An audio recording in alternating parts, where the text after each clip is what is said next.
মহিলা রয়েছেন ৫৫ ভাগ, পুরুষ রয়েছেন ৪৫ ভাগ। তাহলে বাকি ১০ ভাগ নারী কোথায় যাবেন? নারী সংস্কার কমিশন নামে একটা কমিশন গঠন করা হয়েছে। এই একটা রিপোর্ট জমা দিয়েছেন।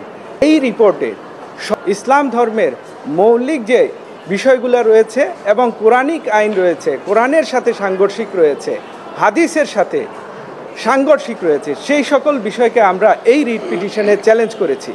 এর মধ্যে একটা ইস্যু হচ্ছে, দেখা গেছে এই সংস্কার কমিশনের রিপোর্টে ৩য় অধ্যায়ে একটা বিষয় উত্থাপন করা হয়েছে যেন বহুবিবাহ বন্ধ করা হয়, আইন করে যেন বহুবিবাহ বন্ধ করা হয়। আমরা যদি দেখি ইসলামিক আইনের সাথে এটা কন্ট্রাডিকশন।